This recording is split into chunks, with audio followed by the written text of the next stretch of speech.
I think it's a big one. I bet that did hit home for a lot of us. I know even in small ways, like when our toddlers have a temper tantrum in public and there's that immediate feeling of what are other people going to think, it starts so Correct. young.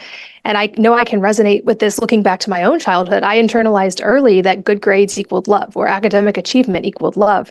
And that was a whole big thing that I got to learn to let go of in adulthood.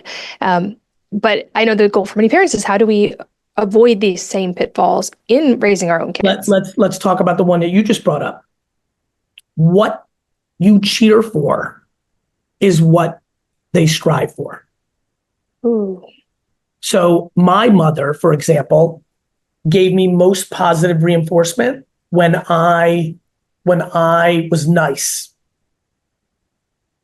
So when I opened the door for elderly women when I'd go to McDonald's, this is like a big story in my life. This shaped my life.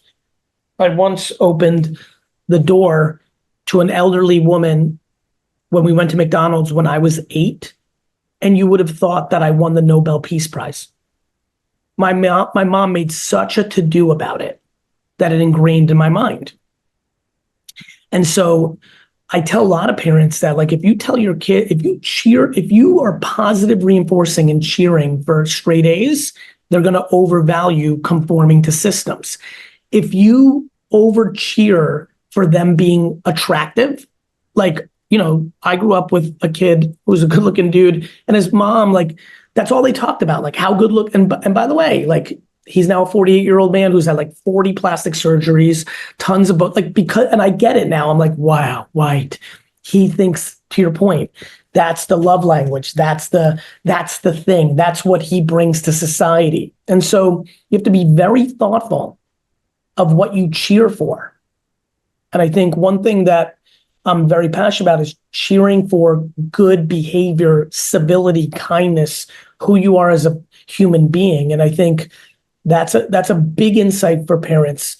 Like, what you make a to do is going to really implant in their brain.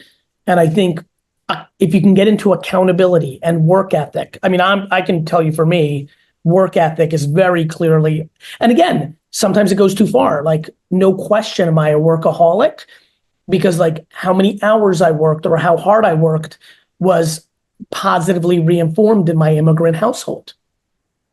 And so, even though that's a good trait, and by the way, that's the book. It's a book of patient pig and eager eagle. Eagerness is amazing, but if you're overly sloppy and not strategic and thoughtful around your eagerness, well, then you're